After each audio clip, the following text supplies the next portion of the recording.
তো মিসিং অনেকে। আচ্ছা, আমি একটু বলি তোমাদের, আহ, যেহেতু এই ক্লাসটা একটু খেয়াল করো।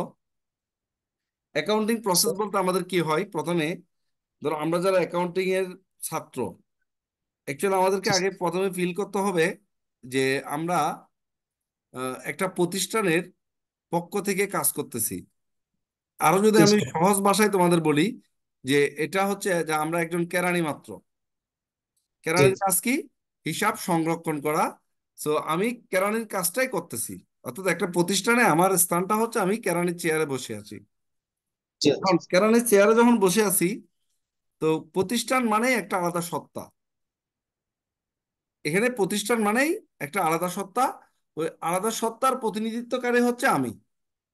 তাহলে ওই পজিশন থেকে যদি আমি আমার লেনদেনগুলোকে হিসাব করি, বা আমার লেনদেনগুলোকে আমি ওই পয়েন্ট অফ ভিউ থেকে যখন আমি দেখবো, দেখবো যে তোমার কাছে অনেক কিছু সহজ মনে হচ্ছে। জি স্যার।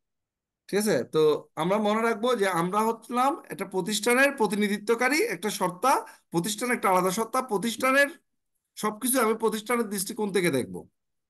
তো জি স্যার। এখন ধরো আমরা যদি দেখি যে একজন মানুষ, ধরো একজন ইনভেস্টর, সে বিনিয়োগ করবে। কোথায় বিনিয়োগ করবে? সে ধরো একটা দোকান দিল। যেহেতু হুম। আমরা এটা এক মানে কারণে পারপাসে কথা বলতেছি আজকে, যে ধরো সে একটা মুদির দোকান দিল। এখন মুদির দোকানের হিসাবটা কে রাখবে? হিসাবটা মালিকও রাখতে পারে। তো মালিক যখন জি হিসাব স্যার। রাখতেছে, তখন কিন্তু মালিক নিজেই কেরানি। হ্যাঁ। মালিক এজ এ কেরানি হিসাবে কিন্তু তার হিসাবটা রাখতে হবে। কিন্তু কি সে যদি নিজেকে মালিক মনে করে হিসাব রাখে, তাহলে হিসাবে ভুল হয়ে যাবে। জি স্যার। তো এক প্রতিষ্ঠানে যেই হিসাব রক্ষক থাকুক না কেন, সে হচ্ছে কেরানি। কেরালা। তো এখন একজন মানুষ যখন বিনিয়োগ করলো, তো এই বিনিয়োগটা হচ্ছে আমার জন্য একটা দায়। কেন দায়? ধরো XYZ 1 লক্ষ টাকা বিনিয়োগ করে একটা দোকান খুললো, তা আমি যেহেতু কেরানি, তাহলে এই দোকানের মধ্যে যে টাকাটা দিছে XYZ যেই দেখ না কেন, সে হচ্ছে মালিক। তো মালিক যা দিছে সেটা আমার জন্য মূলধন। তাহলে এখন এই ব্যবসার লাভ লস যা হবে, সব কিন্তু আমরা ওই মালিকের কাছে জবাবদিহিতা করতে বাধ্য। জি তো এক- একটা কনসেপ্টে হচ্ছে যার যার জন্য আমরা যাই কিছুর জন্য আমার জবাবদিহিতা করতে হয়, সেটাই হচ্ছে মূলত আমার দায়। স্যার। আমাকে যদি কেউ টাকা চাইতে পারে আমার কাছে, অর্থাৎ আমার কাছে তার কাছে কোনো কিছু জবাব দিইতা, বা আমি অনেকটা বাংলায় বললে, যে আমরা যদি কারো কাছে ঠেকে থাকি, আমাদের কারো কাছে ঠেকা রয়ে গেছে, তাহলে ওটাই হচ্ছে আমাদের জন্য দায়। তো এখন এই মালিকের যে লেনদেন ইয়েটা পেলাম আমি, তাহলে মালিক আমার কাছে অবশ্যই বিভিন্ন কিছু নিয়ে জবাব চাইবে। আর যখন মালিক আমার কাছে জবাব চাইবে, তার জবাবটা খুব সুন্দর সুচারুরূপে আমার দেওয়া উচিত। জি যে স্যার। কোনো ভাবে দেওয়া উচিত না। তো এই যে সুন্দর সুচারুভাবে জবাব দিতে হবে, তার জন্য আমার তার হিসাব নিকাশগুলোকে একটা প্রক্রিয়ার মাধ্যমে লিপিবদ্ধ করা দরকার। আর সেটাই হচ্ছে মূলত অ্যাকাউন্টিং প্রসেস। তোমরা কি শুনতে পাচ্ছ ক্লিয়ারলি? নুরুন্নাহার, শাহরিনা, একটু ক্লিয়ার করো। জি স্যার, শুনতে পাচ্ছি স্যার। এটা তো কত নাম্বার চ্যাপ্টার, মানে প্রথম এটা কোনো ক্লাসে চ্যাপ্টার শুধু না, আমরা আজকে আমরা আজকে সিলেবাসটা? আমরা গল্প করতেছি। জি স্যার। আচ্ছা, তো এখন প্রথমে তাহলে মালিকের কাছে জবাবদিহিতার জন্য আমার যদি হিসাব রাখতে হয়, তাহলে আমাকে প্রথমে চিনতে হবে লেনদেনগুলো কোনটা। কারণ প্রতিদিন অসংখ্য ঘটনা ঘটে। তো ওই ঘটনাকে আমি লিখে রাখবো মালিককে জবাবদিহিতা করার জন্য। সব জি ঘটনা তো স্যার। আমি লিখবো না। তাহলে আমি যে যেগুলো না লাগে। স্যার। ঘটনাগুলো লিখে রাখবো, সেগুলো হচ্ছে মূলত লেনদেন। জি। তার মানে সব ঘটনা আমরা লিখবো না, আমরা শুধুমাত্র ওই ঘটনাগুলোই লিখবো যেগুলো আমাদের লেনদেন। আর লেনদেন হওয়ার জন্য কিছু বৈশিষ্ট্য আছে। সেটা হচ্ছে কি? সেটা দুইটা পক্ষের মধ্যে হতে হবে, অর্থের মাপকাঠিতে পরিমাপযোগ্য হতে হবে, তারপর জি হচ্ছে স্যার। তোমার এটা আর্থিক অবস্থার পরিবর্তন হতে হবে। ঠিক আছে? তারপর আইনগত বৈধ জি হতে স্যার। হবে। যেমন আমরা যদি বলি ব্যবসা, ব্যবসা তো এটা কি বৈধ না অবৈধ? ব্যবসা বৈধ। বৈধ। আমি যদি পানি কিনে, 1 বোতল পানি কিনে যদি বিক্রি করি, এই ব্যবসাটা বৈধ না অবৈধ? বৈধ। বৈধ স্যার। বৈধ। কিন্তু বাট আমি যখন ওই 1 বোতলের মধ্যে শুধু পানি না রেখে ওই জায়গায় যখন মদ রাখবো, তখন কি এটা বৈধ হবে? অবৈধ। এটা কিন্তু অবৈধ হবে। বাংলাদেশের প্রেক্ষিতে এই এটা অবৈধ অবৈধ স্যার। কিন্তু তুমি লেনদেনের অন্তর্ভুক্ত করতে পারবে না। জি স্যার। জি স্যার। এটা এরকম কোন এন্ট্রি যদি থাকে, তুমি সেই এন্ট্রি লিখতে পারবে না। কেন লিখতে পারবে না? কারণ এটার আইনগত বৈধতা নাই। জি স্যার। কারণ এটা একটা সামাজিক দায়বদ্ধতা বা সামাজিক জবাবদিহিতার মধ্যে একটা বড় টার্মস এটা।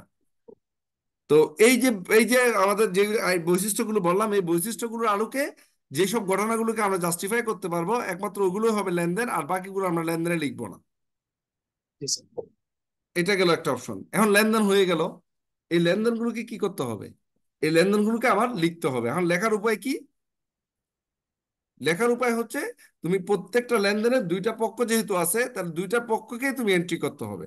আর এটাই হচ্ছে মূলত দুতরফা দাখিলা পদ্ধতি, যার মাধ্যমে আমরা জাবেদা করে থাকি। জি স্যার। কারণ আমরা যখন এই যে জাবেদাগুলো করলাম, ধরো প্রতিদিন হাজার হাজার লেনদেন হচ্ছে, আমরা প্রতিদিন হাজার হাজার লেনদেনের জাবেদা করতেছি। এখন একদিন কিছু অনেক দিন পরে মালিক এসে বলল যে বলেন তো আমার কাছে মানুষ কত টাকা পায়, আমি মানুষের কাছে কত টাকা পাই একটু বলেন তো। এখন বলো তো আমার কাছে কি মালিকের এই জবাবটা এক কথায় দেওয়া সম্ভব?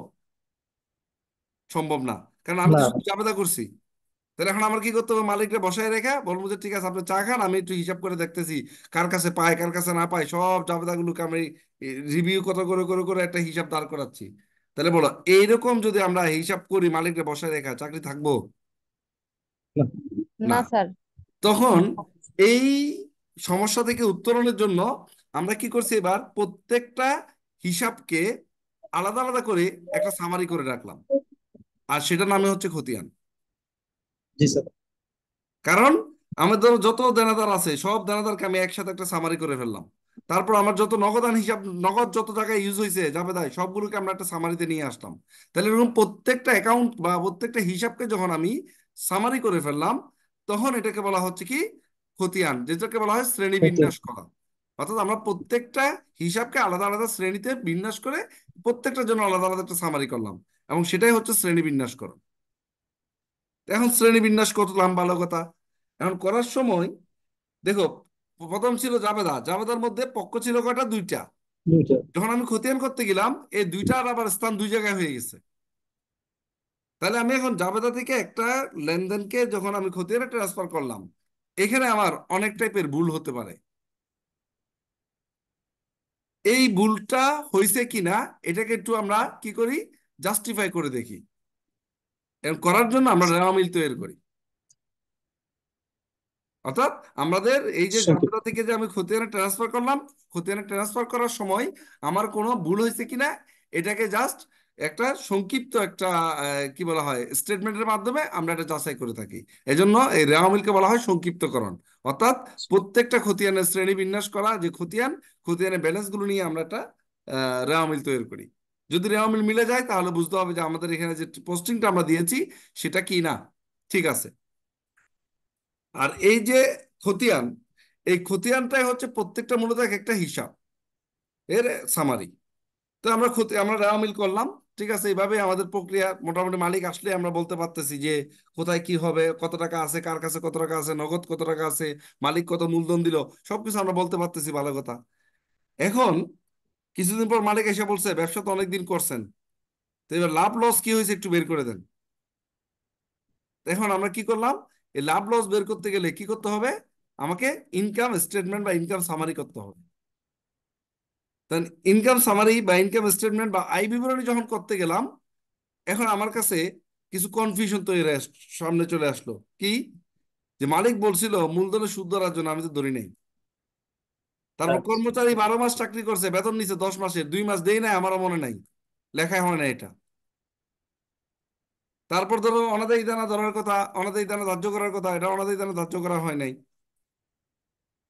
তো এরকম দেখা গেল অবচয় ধার্য করার কথা, অবচয় ধার্য করা হয় নাই। তো এরকম অনেক কিছু লেনদেন দেখা গেল কি হিসাব থেকে আমাদের বাদ পড়ে গেছে, বা আমাদের ভুলবশত লেখা হয়নি বা অ্যাডজাস্ট করা হয় নাই। বাড়ির মালিককে আমরা 3 বছরে ভাড়া দিয়ে দিছিলাম, ভাড়া দিয়ে এটাকে খরচ হিসেবে দেখা রাখছি, কিন্তু খরচ তো হয়েছে 1 মাস 1 বছরের।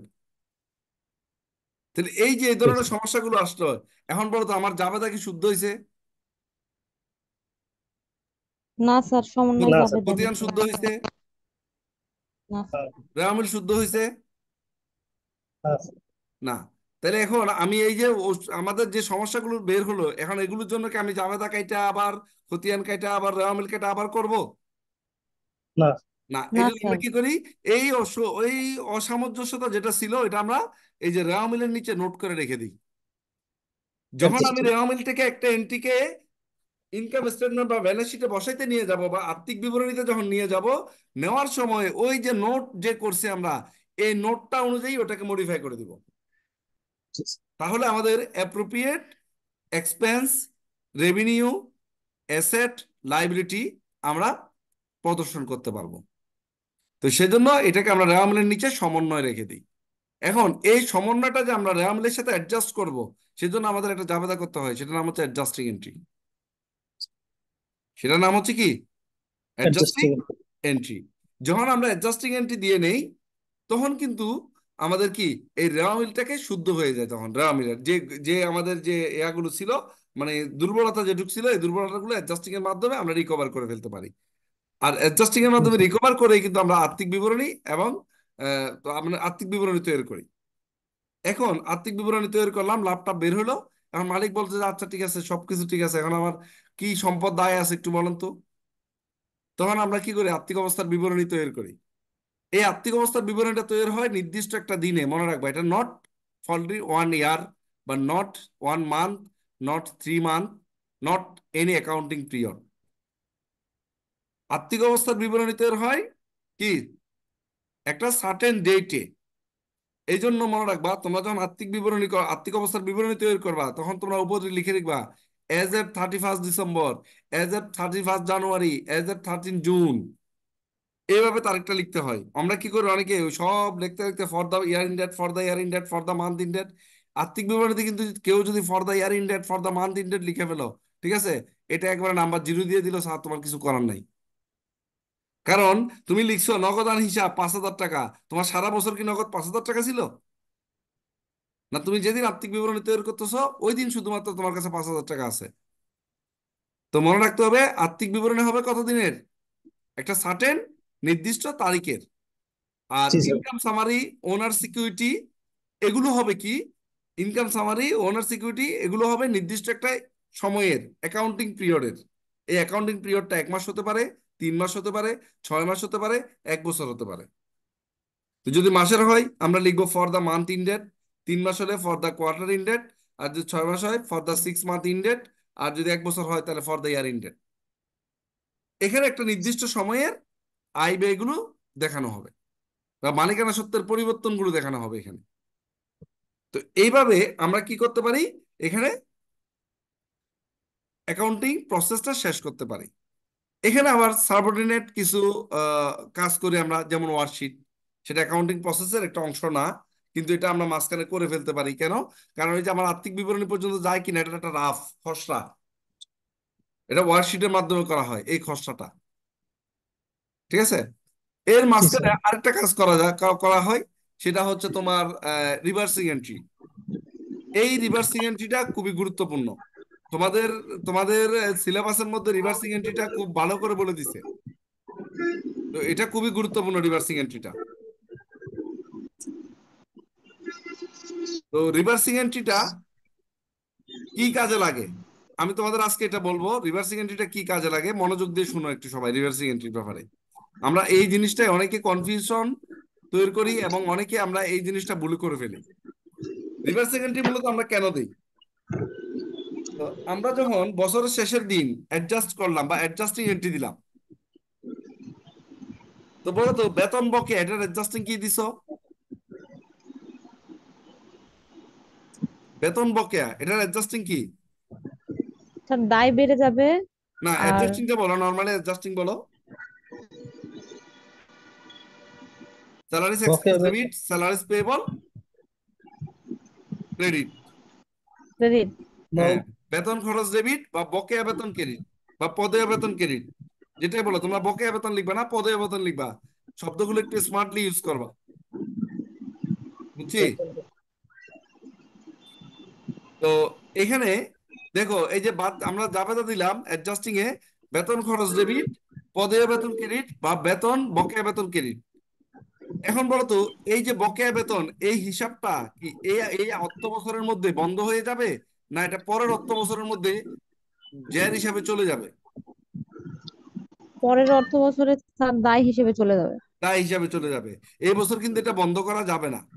এবছর বন্ধ করতে হবে কি, নামিক হিসাবগুলো। নামিক হিসাব মানে কি, যেগুলো এক্সপেন্স এবং আয় রেভিনিউ ব্যয়। অর্থাৎ আয় ব্যয় গুলো বন্ধ আয় করতে হবে। এই আয় ব্যয় বন্ধ জি করার স্যার। জন্য আমরা একটা জাবেদা দিই, সেটার নাম কি?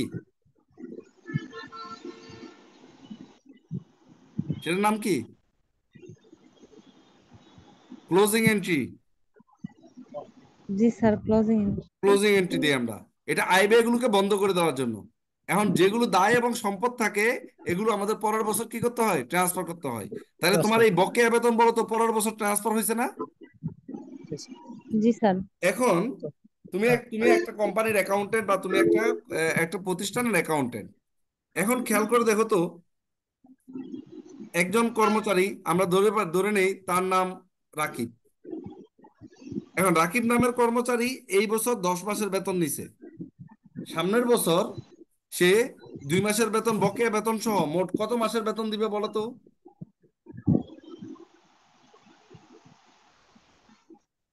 এই বছর যে 10 মাসের বেতন নিল এই কর্মচারী, সামনের বছর সে কত মাসের বেতন নিবে? 14 মাসের স্যার। 14 মাসের বেতন নিবে। এখন 14 মাসের বেতনের মধ্যে বলো তো সামনের আচ্ছা। বছরের কাঁধে কত মাসের বেতন চাপবে? এক্সট্রা দুই দুই মাস মাসের না, বেতন চাপবে স্যার। না, ওটা তো টাকা যাবে সামনের, তুমি তো এই বছরে চাপাতে পারবে না। কারণ অ্যাকাউন্টিং এর একটা প্রিন্সিপালস আছে, মেসিং প্রিন্সিপালস। এক বছরের ব্যয় আরেক বছরের কাঁধে দিতে পারবে না তুমি। এক বছরের আয় আরেক বছরের কাঁধে নিতে পারবে না। জি স্যার। তাহলে তুমি যে বছরের আয় যে বছরের আয় ওই বছরই দেখাতে হবে, যে বছরের ব্যয় ওই বছরই দেখাতে হবে। তুমি এখানে ইয়ার থেকে তো ওভারটেক করতে পারবে না। অর্থাৎ এই বছর বেতন দিলাম না, সামনের বছর বেতন দিয়ে ওই বছরের কাঁধে আমি বেতনের বোঝা 14 মাসের চাপাই দিলাম, সেটা হবে না। সেটা না করার জন্য তো আমাদেরকে কি দিতে হচ্ছে, অ্যাডজাস্টিং দিতে হচ্ছে। এবছর তুমি 10 মাসের বেতন দিছো, 10 মাসের জাবেদা কি দিছো? Salaries expense debit cash credit কি দিছো? Salaries expense debit cash credit, ঠিক কি না? জি স্যার। জি স্যার। ঠিক। জি স্যার। আর যে 2 মাসের অ্যাডজাস্টিং দিছো, সেই 2 মাস তো তুমি পেমেন্ট করো নাই, কিন্তু তুমি জাবেদা দিছো salaries expense debit salaries payable credit, বা বেতন খরচ ডেবিট পদেয় বেতন ক্রেডিট, ঠিক কি না? জি জি স্যার। স্যার। তাহলে বলো তো, জি তোমার স্যার। এই যে ক্যাশের জন্য স্যালারিজ এক্সপেন্স ডেবিট হয়েছে 10 মাসের, আবার স্যালারিজ স্যার। পেয়েবলের জন্য ডেবিট হয়েছে কত, 2 মাসের। 2 মাস। তাহলে মোট কয় মাসের বেতন এক্সপেন্স হিসাবে এই ইয়ারে চলে আসলো? 12 মাস। 12 মাস চলে আসছে। তাহলে তোমার কি আর কোনো বছর, এই বছরের কোনো বেতন পরের বছর দেখানো লাগতেছে? তুমি তো 12 মাস এই বছর দেখাই দিলা। আর 12। কথা ঠিক আছে? জি স্যার। এখন সমস্যাটা কোথায় হয়েছে দেখো। না স্যার। সমস্যাটা হয়েছে তুমি যে সামনের মাসে পেমেন্ট করবা জি কত স্যার। মাসের বেতন সামনের বছর? 12 মাসের। 14 মাসের। শুধু 14 মাসের স্যার। 14 মাসের, কিন্তু তুমি এক্সপেন্স দেখাইতে পারবা কত মাস? জি স্যার। 12 মাস। 12 মাস। 12 মাস। 12 মাস, তাহলে আর 2 মাস তোমাকে পেমেন্ট করতে হবে কিভাবে? স্যালারিজ বারো পেয়েবল মাস ডেবিট ক্যাশ আর credit. Salary school. Salaries payable debit cash ক্যাশকেড। ক্রেডিট। এখন বলো, তুমি একজন অ্যাকাউন্টেন্ট হিসাবে তোমার এখানে, দায় এখন হ্যাঁ, একটু জি স্যার। নয়েজ আসতেছে কার? মাইকটা একটু ইয়া করো, যার নয়েজ আসতেছে সে মাইকটা মিউট করে রাখো। আচ্ছা, এখন আমার কথায় আসি, ভালো করে মনোযোগ দাও। তুমি সামনের বছর স্যালারি দিবা 14 মাসের, কিন্তু তোমার এই স্যালারি 14 মাসের মধ্যে 12 মাসকে তুমি এক্সপেন্স দেখাইবা, আর 2 মাসকে তুমি কি দেখাইবা, দায় দেখাইবা। আচ্ছা বলো তো, তোমার এভাবে মনে রাখাটা খুব টাফ না এজ অ্যাকাউন্টেন্ট হিসাবে, যে salaries expense debit salaries payable debit cash credit, এটা মনে রাখাটা টাফ না? জি জি স্যার। স্যার। তো তুমি কি করলে জানো, এটা মনে রাখার ঝামেলা থেকে মুক্তি পাওয়ার জন্য তুমি যে অ্যাডজাস্টিংটা দিছো আগের বছর, salaries expense to salaries payable, ওটা তো ওই বছর দিয়ে চলে আসছো। এই বছর যখন প্রথমে স্টার্টিং করলা, তুমি এই এই জাবেদাটাকে তুমি উল্টায় রাখলা, যে salaries payable debit salaries expense credit, ওই অ্যাডজাস্টিংটা উল্টায় রাখলা। বুঝছো? জি স্যার। তাহলে এখন বছরের জি স্যার। শুরুর দিন বলো তো, তোমার স্যালারিজ পেয়েবল যখন ডেবিট হয়ে গেছে, তার মানে এটা ওমিট হয়ে গেছে, এই দায়টা বাদ বাদ জি হয়ে স্যার। গেছে। এখন জি। Salaries sir. Expense credit credit হয়ে রয়েছে কত? 2 মাসের 2 মাসেরটা। মধ্যে। এবার তুমি যখন পরিশোধ করতে যাবা, তখন তুমি যতই জি। পরিশোধ করো না কেন, তুমি জাবেদা দিবা স্যালারিজ এক্সপেন্স টু ক্যাশ। তখন তোমাকে আর ওই পেবল এক্সপেন্স এগুলোকে আলাদা করে মনে রাখার দরকার নাই, কারণ তুমি তো প্রথমে শুরুতে যা ছিল সব রিভার্সিং দিয়ে আসছো। এখন এখানে 2 মাস ক্রেডিট হয়ে রয়েছে, যখন জি তুমি sir. Salaries expense to cash debit করে দিবা 14 মাসের, ওই 2 মাস ক্রেডিট আর এদিকে 14 মাস ডেবিট, অটোমেটিকলি 2 মাস কাটা গিয়ে আর 12 মাসটা থাকবে। বুঝতে পারছো? জি এই স্যার। ঝামেলাটাকে মুক্তি পাওয়ার জন্য মূলত রিভার্সিং এন্ট্রি করা হয়। এখন আমাদের মূল সমস্যাটা কোন জায়গায়? মূল সমস্যাটা হচ্ছে বইয়ে যখন দেখবা রিভার্সিং এন্ট্রি করছে, মাথাটা তোমার ঘুরে যাবে। তো আমি একটা রিভার্সিং এন্ট্রির সবচেয়ে সহজ সূত্র, সিম্পল একটা সূত্র বলতেছি। এই সূত্রটা তোমরা মনে রাখবা। এক, লিখে নাও, সবার সামনে খাতা নাও, লিখো। কারণ রিভার্সিং এন্ট্রিটা খুব গুরুত্বপূর্ণ তোমাদের জন্য। ওয়ার্কশিট বা অ্যাডজাস্টিং যদি আসে, সেটার সাথে রিভার্সিংটা তোমাদের একটা লেনজা হিসেবে দিয়ে দিতে পারে। লিখো একটু। প্রথমে লিখো, অ্যাকাউন্ট রিসিভেবল অ্যাকাউন্টস পেয়েবল বাদে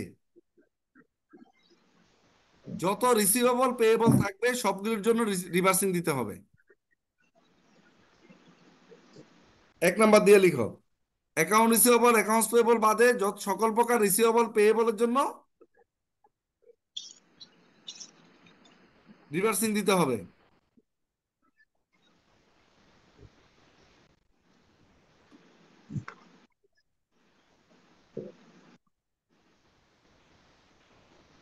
লিখছো?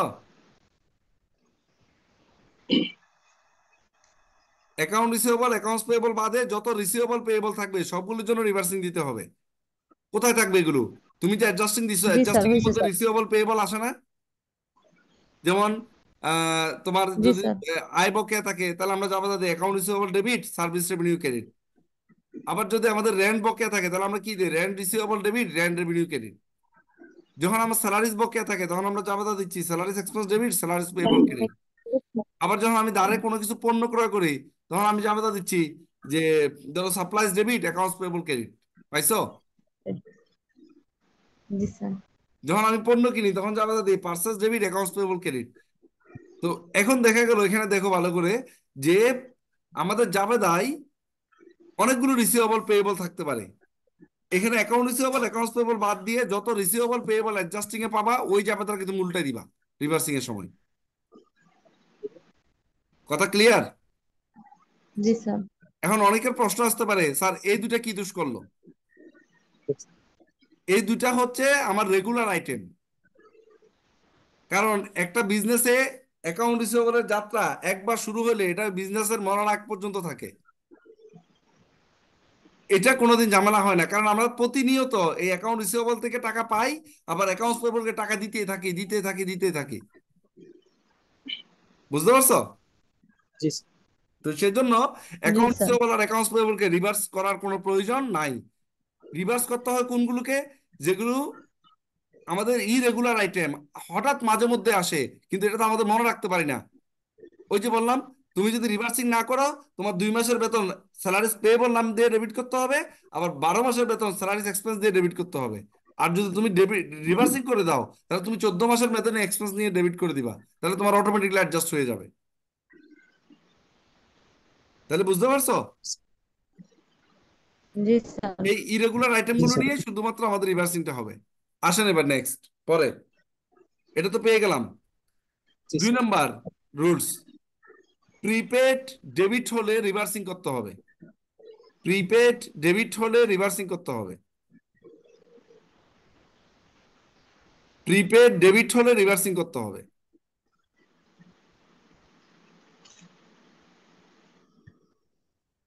অর্থাৎ অ্যাডজাস্টিং জার্নালে যদি কোনো একটা prepaid item, prepaid rent, prepaid insurance, এগুলো যদি ডেবিট হয়ে যায়, মানে জাবেদাটা এরকম হয়েছে prepaid insurance debit insurance expense credit, তাহলে এটাকে রিভার্সিং করবা। কিন্তু জাবেদাটা যদি এরকম আসে insurance expense debit prepaid insurance credit, এটাকে রিভার্সিং করতে হবে না। কেন? কারণ হচ্ছে যেটা তুমি প্রিপেড ডেবিট করতেছো, সেটা মানে পরের বছর অ্যাডজাস্ট করতে হবে। আর অ্যাডজাস্ট করতে গেলেই তুমি কোনটা প্রিপেড থেকে দিচ্ছ আর কোনটা নগদে পে করতেছো, এটা নিয়ে তোমার মধ্যে ঝামেলা তৈরি হবে।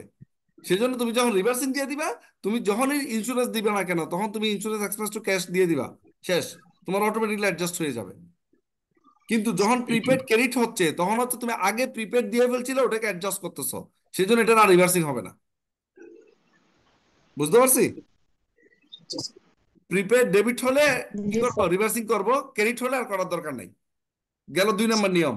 নিয়ম number 3, Yes. Earned revenue credit হলে রিভার্সিং করতে হবে। আর্নড রেভিনিউ ক্রেডিট হলে রিভার্সিং করতে হবে।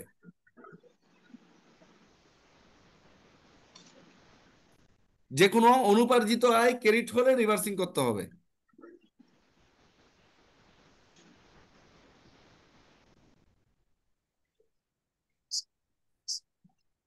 অনুপার্জিত আয় ক্রেডিট হলে রিভার্সিং করতে হবে, ডেবিট হলে দরকার নাই। তার মানে অনুপার্জিত আয় ক্রেডিট হয়েছে মানে নতুন করে আবার একটা অগ্রিম সৃষ্টি হয়েছে, এই অগ্রিমটাকে তুমি রিভার্সিং করে দিতে হবে, তাহলে তুমি অ্যাডজাস্ট করতে সুবিধা হবে পরের বছরগুলোতে। এই 3টা আইটেম বাদ দিয়ে আর কোনো একটা আইটেমে রিভার্সিং দেওয়ার কোনো প্রয়োজন নাই। অনেক বইগুলোতে দেখবা সাপ্লাইসে রিভার্সিং করে রাখছে, সাপ্লাইসে রিভার্সিং হবে না, একুমুলেটেড ডেপ্রিসিয়েশনে রিভার্সিং হয় না, ব্যাড ডেপ্টের জার্নালের রিভার্সিং হয় না। তো রিভার্সিং এন্ট্রি হবে শুধুমাত্র এই 3 ক্যাটাগরিতে। আবারও বলতেছি, অ্যাকাউন্ট রিসিভেবল, অ্যাকাউন্টস পেয়েবল, এগুলো রিভার্সিং হবে না। এগুলো বাদ দিয়ে যদি অন্য কোনো রিসিভেবল পেয়েবল পাও, ওটা রিভার্সিং করবা। তারপর প্রিপেড যদি ডেবিট হয় রিভার্সিং করবা, আর আনআর্ন যদি ক্রেডিট হয়ে যাবে তাই তাহলে রিভার্সিং করে দিবা। এ হচ্ছে আমাদের টোটাল রিভার্সিং প্রক্রিয়া। এবং রিভার্সিং কেন হয় এটা আমরা ক্লিয়ার সবাই নাকি? জি স্যার। ওকে, Yes, sir. তো রিভার্সিং বুঝলাম আমরা। ক্লোজিং এর মধ্যে আমরা শুধুমাত্র কি দিব, আমাদের যে আয় এবং ব্যয় এগুলোকে আচ্ছা। ক্লোজ করব, উত্তোলনকে ক্লোজ করব, নিট লাভ বা নিট লস এইটাকে আমরা ক্লোজ করব।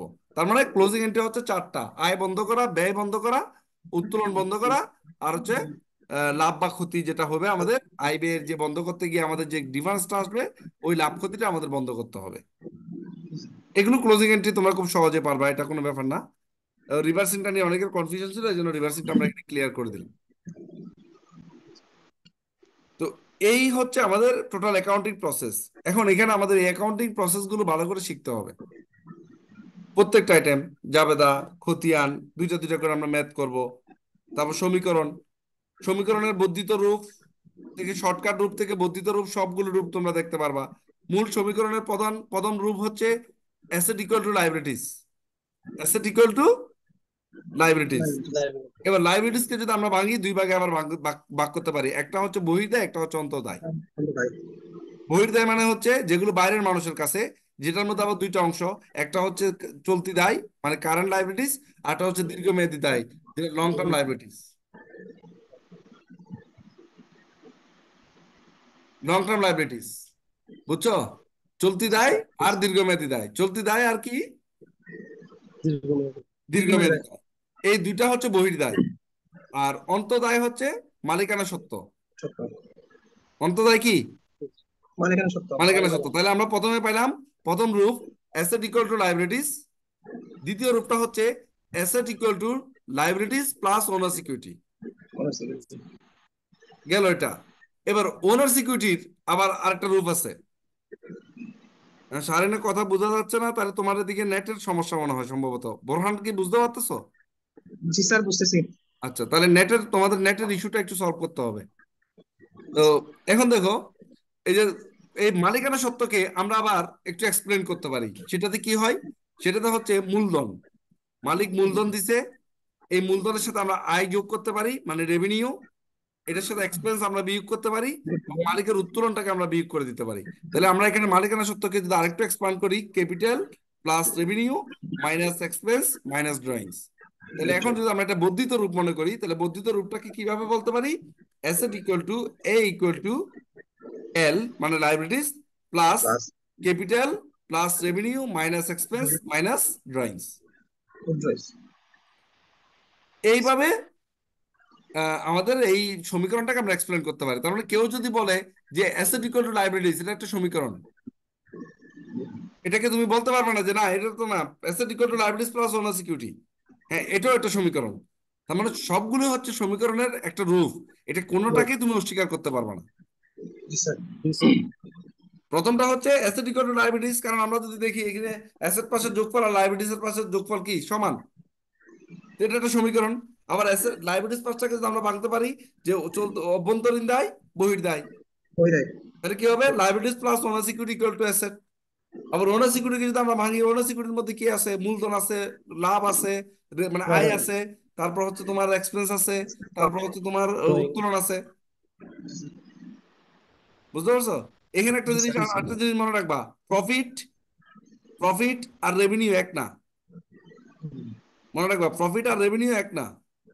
জি স্যার, প্রফিট হচ্ছে যেখানে শুধুমাত্র লাভের অংশ আছে, নিট ইনকাম যেটাকে আমরা বলি। আর রেভিনিউ হচ্ছে যেখানে খরচের ব্যাপার আছে, cost plus profit equal to revenue. Cost plus profit equal to revenue. আমি একটা মোবাইল 10,000 টাকা দিয়ে কিনছি, 2,000 টাকা লাভ করে 12,000 টাকা সেল করছি আমরা, এই সেলস রেভিনিউ হচ্ছে 12,000 টাকা। এই 12,000 টাকার মধ্যে আমার ক্রয় মূল্য আছে প্লাস আমার লাভ আছে, এটা হচ্ছে রেভিনিউ। এই রেভিনিউর কনসেপ্টটা তোমরা ভালো করে খেয়াল রাখবা। অনেক সময় আমরা রেভিনিউকে প্রফিট মনে করি, এটা একটা রং কনসেপ্ট, এটা মনে রাখবা। তাহলে রেভিনিউ থেকে যদি আমরা কস্ট বাদ দিই তাহলে আমরা প্রফিট পাই, নেট ইনকাম পাই। আবার আমরা সমীকরণটাকে এভাবে বলতে পারি যে capital plus net income minus drawings. ওই নেট ইনকাম বলার মাঝখান দিয়ে আমরা কিন্তু দুইটা জিনিস অ্যাভয়েড করে ফেলছি, রেভিনিউ আর এক্সপেন্সকে। দুইটাকে কম্পোজিট করে আমরা এখানে নেট ইনকাম নিয়ে আসছি। এভাবে যদি কেউ লেখে তারটাও অস্বীকার করা যাবে না। বুঝতে পারছো? আর যেহেতু জি তোমরা স্যার, জি এখন স্যার, সামনে মানে শিক্ষক হবা, তোমাদের এই জিনিসগুলো জানতে হবে, তোমাদের মনটাকে বড় করতে হবে। যে আমি একটা সূত্র দিয়ে ম্যাথ করি, আরেকজন আরেকজন স্যার মনে হয় আরেকটা সূত্র ইউজ করছে, তোমার মনে রাখতে হবে নিশ্চয় স্যারের ওই সূত্রের মধ্যেই যুক্তি আছে, দেখতে হবে। যখন তুমি ওই সূত্রটাকে অ্যানালাইজ করতে যাবা তখন দেখবে যে তোমার যে কনসেপ্টটা সেটা আর ডাবল শিখে ফেলো তুমি, এই কনসেপ্টটা আর ডাবল হয়ে গেল। তো এখানে অনেক কিছুর আলোচনার ব্যাপার আছে, অনেক কিছুর অনেকজনের অনেক কিছু মতামত আছে। তোমার একটা মত একরকম হতে পারে, আরেক স্যারের মত আরেক রকম হতে পারে। এই মতগুলোকে জি স্যার, শ্রদ্ধা, মানে তোমাকে শ্রদ্ধা করতে হবে। জি স্যার, এটা হচ্ছে একটা জি বেসিক স্যার, কনসেপ্ট। যে কারণ তুমি যেটা অ্যাজাম্পশন করছো সেই অনুযায়ী তুমি একটা প্রবলেম সলভ করছো, আরেকজন স্যার আরেকটা অ্যাজাম্পশন করে আরেকভাবে চিন্তা করে এটাকে আরেকটা প্রবলেম সলভ করছে। ঠিক আছে? তো এই হচ্ছে আমাদের অ্যাকাউন্টিং প্রসেসের বেসিক কনসেপ্ট আর কি। তো এগুলো নিয়ে কি আর কারো কোনো প্রশ্ন আছে তোমাদের? আজকে তোমাদের প্রশ্ন শোনার কথা ছিল আমার।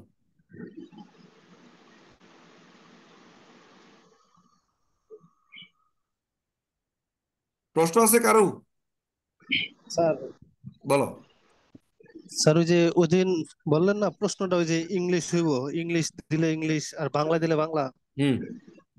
স্যার এখানে তো যে নমুনাতে দেওয়া আছে স্যার, থিওরি গুলা বাংলায় আর ম্যাথ গুলা ইংলিশ। ওটা তো হলো ওনার কাছে ম্যাথ গুলো ছিল ইংলিশ ফরম্যাটে, কারণ বিবিএমবি এর ম্যাথ তো আর বাংলা ফরম্যাটে কারো কাছে নাই। না স্যার, এই যে তো উনি ওখান নতুন থেকে যে কপি বইটা, পেস্ট মানে প্রশ্ন করে দিছে। স্যার, নমুনা নমুনা দুইটা প্রশ্ন করছে তো ওইখানে আর কি এই তো আর দেখলাম ওনার এটা। কাছে ম্যাথটা বাংলায় টাইপ করা ছিল না, কি করবো, তাড়াতাড়ি বই বের করতে হবে, তাড়াতাড়ি কপি পেস্ট মেরে দিয়ে দিছে। জি জি একটা জিনিস জি মনে স্যার। রাখবা, আমরা যে বাংলায় থিওরি লিখি এবং জি ইংরেজিতে অঙ্ক করি, এটা ন্যাশনাল ইউনিভার্সিটির যে নির্দেশনা সেই নির্দেশনার বহির্ভূত একটা কাজ করি আমরা। কিন্তু ন্যাশনাল ইউনিভার্সিটি এটা আমাদেরকে জি ছাড় স্যার, দিয়েছে, স্যাররাও আমাদের ছাড় দিছে, সেজন্য আমরা বেঁচে গেছি। জি স্যার, স্পষ্টভাবে সব জায়গায় লেখা আছে তোমাকে যে কোনো একটা মাধ্যম ইউজ করে প্রশ্নের উত্তর দিতে হবে, হয় বাংলা মাধ্যম না হয় ইংরেজি মাধ্যম। জি স্যার। তুমি দুইটা মাধ্যমে কম্পোজিট দিতে পারবে না। এখন এটা চল হতে হতে হতে হতে এমন অবস্থা হয়েছে, ন্যাশনাল ইউনিভার্সিটি এখনো প্রশ্ন করে এরকম বাংলার মধ্যে লিখে রাখে ইংরেজি অংশ দেখো। জি জি তার মানে তারা এটা অঘোষিত স্বীকৃতি দিয়ে দিছে। কিন্তু এনটিআরসি এটা আলাদা একটা অথরিটি। এখন জি স্যার। এনটিআরসি পরীক্ষাটা নিচ্ছে শিক্ষকদের জন্য। এখন উনি শিক্ষকদেরকে ওনারা এই ছাড়টা দিবে কিনা সেটা 2-1 বছর পরীক্ষা না গেলে বোঝা যাবে না। তো ইয়া, যেহেতু তোমরা নতুন সিলেবাসে প্রথম বছর আসো, আগেরটা ফুল বাংলা ভার্সন ছিল, এখন যেহেতু নতুন সিলেবাসে আসো, তাহলে এখন এটা কি ফুল বাংলা ভার্সন হয় না ইংলিশ ভার্সন হয় সেটা বলা মুশকিল, তবে দুইটা ভার্সনে হওয়ার সম্ভাবনা খুব বেশি, যেহেতু ওনাদের নির্দেশনা অনুযায়ী। জি স্যার। এখন তোমরা বাংলা ইংরেজি সংমিশ্রণটা এবছর না করাটা আমি মনে করি উত্তম। কারণ হচ্ছে কি, যদি ন্যাশনাল এনটিআরসি ওইভাবে কোনো ডিরেকশন দিয়ে রাখে যে বাংলা ইংরেজি সংমিশ্রণ তারা অ্যাকসেপ্ট করবে না, তাহলে তুমি তো শেষ। জি স্যার। এটা হচ্ছে একটা অপশন। জি স্যার। 2 নম্বর অপশন হচ্ছে স্যার আমার একটা প্রশ্ন। হ্যাঁ দাঁড়াও আমি বলি। যেমন ট্যাক্সের ক্ষেত্রে তোমাদের তো জি এখন বাংলা ইংরেজি দুই ভাষা, তোমরা ট্যাক্স বাংলায় পড়ছো। জি স্যার বাংলা। এখন ট্যাক্স আবার তোমাদের নতুন করে শিখতে হবে, নতুন ল আসছে ট্যাক্সের। আমাদের ইয়াতে তোমাদের ট্যাক্সের কিছু ফাইল আমি তোমাদের অ্যাক্সেস দিয়ে দিব। ওই ট্যাক্সের ফাইলগুলো তোমরা একটু প্র্যাকটিস করা শুরু করো, কারণ ট্যাক্সের ওই ওই ব্যাপারগুলো প্র্যাকটিস করতে হবে একটু। কারণ এটা তোমরা যা শিখে আসছো তারপর এটা চেঞ্জ হয়ে গেছে। বুঝতে পারছো? জি স্যার। আচ্ছা। তো ওই ট্যাক্সের অ্যাক্সেসটা আমি তোমাদের দিয়ে দিব, ট্যাক্সটা নতুন করে আবার শিখতে হবে। হ্যাঁ, এবার কার প্রশ্ন ছিল বানি? কে প্রশ্ন করতে স্যার, থাকবে? হ্যাঁ বলো। আমি স্যার স্যার, আমি বলতে চাচ্ছিলাম যে আমাদের দিগদর্শন বইয়ে স্যার যতটুকু অঙ্ক আছে এতটুকু প্র্যাকটিস করলে হবে না স্যার? আপনি আমাদের বিভিন্ন পিডিএফ বা আসলে কি আহ, প্র্যাকটিস বলতে আমি বলি, এরকম তোমরা শিট। দিগদর্শনের ম্যাথ গুলো প্র্যাকটিস করে তো শেষ করতে পারবে না যে টাইম পাবা তোমরা। জি স্যার। এখানে হিউজ ম্যাথ দেওয়া আছে, আমি দেখছি তো নতুন বই নতুন ভার্সন অনেক ম্যাথ দেওয়া আছে। এখন তোমার কাজ হচ্ছে, তুমি তো আর সব ম্যাথ এখন করবা না বসে বসে। তুমি প্রত্যেকটা আইটেম থেকে একটা দুইটা করে ম্যাথ করবা, করার পরে তোমার যে কনসেপ্ট গুলো আছে, কনসেপ্ট গুলোতে তোমার যদি সমস্যা থাকে সেই সমস্যার প্রশ্নগুলো সব আমার কাছে নিয়ে আসো। যে স্যার, আমার Yes, এটা জি সমস্যা বা স্যার। আমি বুঝি নাই, এটা নিয়ে আসো। যে যতটুকু পারো ওইটুকু প্র্যাকটিস করো, প্র্যাকটিস যত করবা তত তোমার এটা ভালো হবে। yes.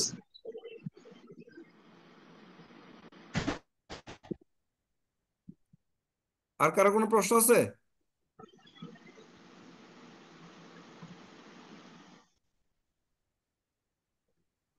আমরা শনিবারে ইনশাল্লাহ ব্যাংক রিকনসাইল স্টেটমেন্ট, ব্যাংক সমন্বয় বিবরণী নিয়ে কথা বলবো। সবাই একটু ব্যাংক সমন্বয় বিবরণীর উপর একটু প্রিপারেশন নিয়ে রাখবা, কেমন? জি স্যার, জি স্যার। আমরা ব্যাংক সমন্বয় জি বিবরণী স্যার। নিয়ে ডিটেলস কথা বলবো। তো আমরা ব্যাংক সমন্বয় বিবরণী ক্লাসটা নেওয়ার পর আশা করি তোমাদের এই ব্যাংক সমন্বয় বিবরণী আর কোনো সমস্যা থাকবে না। খুব স্যার, সহজে তোমরা ব্যাংক সমন্বয় বিবরণী সলভ করতে পারবা। তবে সবাই একটু কোয়েশ্চেনটা কিরকম হয়, কিভাবে এন্ট্রি গুলো থাকে, এগুলো একটু পড়ে আসলে আমার আলোচনার পরে তোমরা আমাকে প্রশ্নগুলো করে নিতে পারবা। তোমাদের যে ঘাটতিটা আছে সেটা তোমরা মানে শিওর হয়ে নিতে পারবা। জি স্যার, জি স্যার। জি স্যার। ঠিক আছে? তাহলে আমরা শনিবারে ব্যাংক সমন্বয় বিবরণী নিয়ে কথা বলবো, কারণ এটা একটা একটা মানে খুব কঠিন ইয়া সিস্টেম প্রক্রিয়া। অনেকে আমরা এই ব্যাংক সমন্বয় বিবরণী বুঝি না, অনেকে আমরা লিস্ট মুখস্থ করি। তো লিস্ট মুখস্থ করে আসলে জি ব্যাংক স্যার, সমন্বয় বিবরণী পাওয়া যাবে না। বুঝতে হবে আগে ব্যাংক সমন্বয় বিবরণী আমরা কেন করি, এবং ব্যাংক সমন্বয় বিবরণীর মূল কনসেপ্টটা কোন জায়গায়। ঠিক আছে? তোমরা আজকে এই যে তোমাদের বইয়ে যে রিভার্সিং এন্ট্রি গুলো আছে, ক্লোজিং এন্ট্রি, ঠিক আছে, অ্যাডজাস্টিং, এই এই এই কনসেপ্ট গুলো আজকে দেখে ফেলবা, দেখে ক্লিয়ার করে ফেলবা। যদি প্রশ্ন থাকে জি আমরা স্যার, পরের ক্লাসে এগুলো নিয়ে কথা বলবো আবার, দরকার হয়। জি স্যার, জি আর সাথে আমরা ব্যাংক সমন্বয় বিবরণীটা এটা আমি তোমাদের আলোচনা করে দিব ডিটেলস, শুরু থেকে একেবারে সুন্দর করে ব্যাংক সমন্বয় বিবরণী নিয়ে কথা বলবো তোমাদের সাথে। ঠিক আছে? স্যার, জি স্যার। ওকে। আর কেউ কিছু বলবা? স্যার, এই যে ক্লাসটা যে রেকর্ড করা হয় এটা যদি গ্রুপে দিয়ে দিতেন তাহলে ভালো হতো। হ্যাঁ, এটা ব্যবস্থা করতেছি। আহ এটা এটার একটা ইয়া দিয়ে দিব, ক্লাসের লিংক আমি দিয়ে দিব তোমাদের। ঠিক জি আছে? স্যার। জি স্যার, এটাও ওই প্রথম ক্লাসটা আমাদের ইউটিউবে দেওয়া আছে, এটা হয়তো বা ইউটিউবে যাবে। এরপর থেকে আমি ড্রাইভে একটা ফোল্ডার করে এই ক্লাসগুলো রেখে দিব, ড্রাইভের অ্যাক্সেস তোমাদের দিয়ে দিব। জি স্যার, জি স্যার। জি স্যার। হ্যাঁ। আর কেউ কিছু বলবা? স্যার, আরেকটা বিষয় একটু বলার হ্যাঁ বলো। ছিল, স্যার। স্যার, আমরা যে অডিট অ্যান্ড অ্যাসুরেন্স স্যার ওই সাবজেক্টটা করব হুম। স্যার, এইটাতে তো আমরা সারা জীবন মানে বাংলা ভার্সনে পড়ে আসছি স্যার, এমন কি শিওর না স্যার? সেক্ষেত্রে স্যার এটার যদি তুমি মানে তুমি মেন পুরো পুরো প্রশ্নগুলো। সবগুলোই বাংলা ভার্সনে দেখো, সব পুরোটাই বাংলা ভার্সনে দেখো, কারণ এখানে তোমাদের যদি ইংলিশ ভার্সনে কনভার্ট করতে যাও শুধু ম্যাথের জন্য, তুমি কিন্তু ওই যে ট্যাক্স তো তোমার ইংলিশ ভার্সন পড়তে হবে। আর ট্যাক্সের ইংলিশ ভার্সনে ভালো কোনো বই কিন্তু আপাতত নাই, শুধুমাত্র বেসিক যারা ট্যাক্সের ল প্র্যাকটিস করে তাদের জন্য ছাড়া। স্যার, হ্যাঁ। আরেকটা বিষয় ছিল স্যার। স্যার, ট্যাক্সে ট্যাক্সে তো এখানে দুইটা অঙ্ক আসার মানে কথা স্যার। স্যার ওইখানে ভ্যাট থেকেও একটা প্রশ্ন আসবে, ট্যাক্স থেকেও একটা আসবে স্যার। এটা স্যার বলা মুশকিল, সেক্ষেত্রে আমরা যে একটা থিওরি একটা ম্যাথ আসতে পারে, বা একটা ব্যাট এবং ট্যাক্সের দুইটা ম্যাথ আসতে পারে।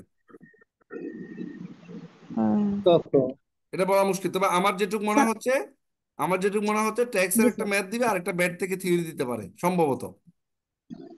দুইটা ম্যাথ দিবে না সম্ভবত, এটা আমার আমার একটা ব্যক্তিগত মানে আমার একটা অনুধাবন আর কি। বাকিটা তো হতে পারে, অন্য জি স্যার। অনেক কিছু হতে পারে, কিন্তু এটা আমার কাছে মনে হচ্ছে কারণ একটা থিওরি দিতে পারে এখানে। যেহেতু এখান থেকে আমাদের প্রশ্ন হবে দুইটা মাত্র, এখানে থিওরি দিতে পারে একটা। ঠিক আছে। জি স্যার। জি স্যার। স্যার আমাদের ম্যাথের ভাষাগুলো তো খুব কঠিন স্যার, মানে বাংলা ভাষাগুলো স্যার। তো ওগুলো তো এখন এই ওগুলো কম বাংলা ভাষা সময়ের মধ্যে কঠিন, মেমোরাইজ বাংলা ভাষা করে কঠিন না, তুমি ম্যাথ। কনসেপ্টটা লিখে শিখে কনসেপ্টটা লিখে দিবা। জাস্ট একটু হালকা, যেমন তোমাকে যদি ম্যানুফ্যাকচারিং কস্ট, উৎপাদন ব্যয়, জি স্যার। ঠিক আছে, আর জি যেগুলো স্যার। বুঝবা না সেগুলো নোট করে রেখো, আমি তোমাদের বলে জি দিব স্যার। যে কোনটা কোনটা প্রশ্ন। সোজা কথা, তোমরা আমাকে প্রশ্ন করতে পারবা, ফ্রিকুয়েন্টলি যে কোনো প্রশ্ন করতে পারবো। জি স্যার। জি তোমরা স্যার। এগুলো নোট করে রাখবা, জি যখন স্যার। আমরা ক্লাসে জি বসবো স্যার। তখন তোমরা আলাপ করলা, পড়লা যে স্যার এটা জিনিসটা এভাবে, এই জিনিসটা পারি না। বা তোমরা গ্রুপও কনভারসেশন করতে পারো আমাদের যে গ্রুপে, তুমি যেটা জি পারো না স্যার। সেটা আরেকজন পারে, তোমাকে সে আরেকজন হেল্প করতে পারে, আমিও তোমাকে হেল্প করতে পারি ওই জায়গায়, তাই না? জি স্যার। তো আমরা জি একটা স্যার। টিম স্যার ওয়ার্ক হিসেবে কাজ তাহলে করবো। জি স্যার। স্যার তাহলে আমরা কি বাংলাতে মানে ম্যাথ আর হচ্ছে যাদের হচ্ছে হ্যাঁ, ইংলিশে সমস্যা স্যার তারা হচ্ছে আমার ম্যাথ কাছে আর মনে থিওরি হচ্ছে বাংলাতেই প্রিপারেশন নিব। বাংলা ভার্সনটাই তোমাদের সিলেক্ট করা দরকার। কারণ বাংলা ভার্সন সিলেক্ট না করলে পরে দেখা গেল জি তোমাদের অডিট আবার ইংরেজিতে কনভার্ট করতে হবে, ট্যাক্সও ইংরেজিতে কনভার্ট করতে হবে। জি স্যার, বাংলায় বলে জি ভালো হবে স্যার। স্যার। জি স্যার। বাংলায় করলে ভালো হবে। জি স্যার। ঠিক জি আছে। স্যার। জি স্যার। আচ্ছা, জি স্যার। জি ঠিক স্যার। আছে, তাহলে তোমরা এই রেকর্ডিং প্রসেস যেটা আছে সেটা দেখো, প্লাস ব্যাংক সমন্বয় বিবরণী নিয়ে একটু হালকা পড়াশোনা করে রাখো। তারপর জি আমরা স্যার। দেখা জি গেল এটা স্যার। আলোচনা করার পর এটা ডিটেলস আমরা জি তোমাদের প্রশ্নগুলোর উত্তর দিতে পারবো আমরা। ঠিক আছে। জি স্যার। জি স্যার। ওকে, ঠিক আছে, ভালো থাকো তাহলে সবাই। আল্লাহ হাফিজ। জি স্যার। আল্লাহ হাফেজ। আসসালামু আলাইকুম। ওয়ালাইকুম আসসালাম। আসসালামু আলাইকুম। আসসালামু আলাইকুম। ওয়ালাইকুম আসসালাম। হ্যালো।